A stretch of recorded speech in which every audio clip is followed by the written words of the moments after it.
Hello കൂട്ടുകാരെ, നമ്മൾ ഇന്നൊരു മത്തങ്ങാക്കറി, നാടൻ മത്തങ്ങാക്കറിയാണ് വെച്ചത്. നമ്മളതിനായിട്ട് മത്തങ്ങ നമ്മുടെ പറമ്പിലുണ്ടാകുന്നതാണ് അത്രയും നല്ലത്. ഞാൻ വാങ്ങിയതാണേ. ചെറിയൊരു മത്തങ്ങ കഷ്ണങ്ങളാക്കി വേവാൻ വെച്ചു.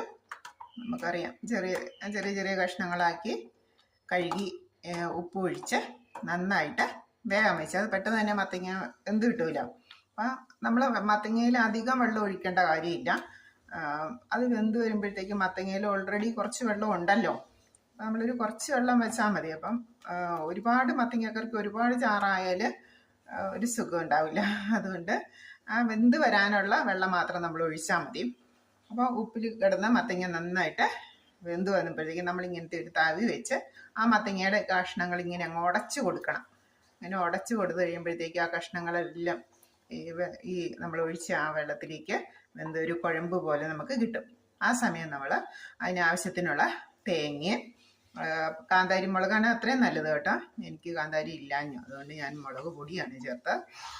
ഒരു 3/4 സ്പൂണോളം മുളക് പൊടിയും തേങ്ങ, ചെറിയ ജീരകം, വെളുത്തുള്ളി, ചെറിയ ഉള്ളി, ഇത്രയും കൂടെ ഞാൻ നന്നായിട്ട് അവിടെ മിക്സിയിലാണല്ലോ നമ്മളെല്ലാവരും ഇപ്പോൾ അരയ്ക്കുന്നത്. മിക്സിയിലാണല്ലോ. പണ്ടത്തെ അമ്മമാരൊക്കെയാണ് അരകല്ലിലൊക്കെ അരച്ചുകൊണ്ടിരുന്നത് അല്ലേ.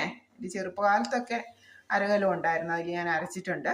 പക്ഷെ ഇപ്പം നമ്മൾ ഓടിപ്പോയി മിക്സിയിൽ അങ്ങ് അരച്ചെടുക്കും. അപ്പോൾ മിക്സിയിൽ നന്നായിട്ട് അരച്ച് വരുമ്പോഴേക്കും ഇത് ഒരു കുഴമ്പ് പോലെ വെള്ളമൊക്കെ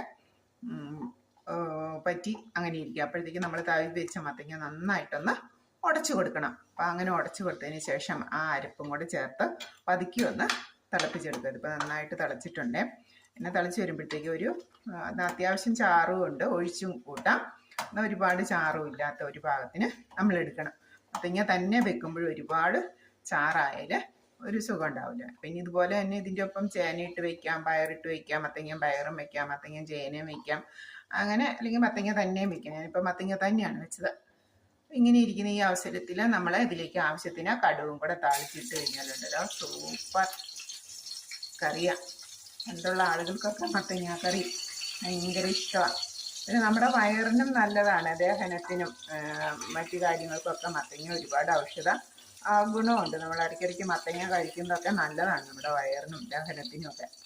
അപ്പോഴത്തേക്കും നമ്മുടെ രാവിലത്തെ കറി ഇത് റെഡിയായി. ഞാനിപ്പോൾ കടുവും കൂടെ താളിച്ച് ഇട്ടു. അപ്പം നമ്മുടെ മത്തങ്ങക്കറി റെഡിയായി. ഓക്കെ, ഇനി എനിക്കൊരു തോരനും കൂടെ വെച്ച് കഴിഞ്ഞാൽ എൻ്റെ ഇന്നത്തെ കറിയുടെ പരിപാടി തീരും. ചോറ് ഓൾറെഡി വെന്തു.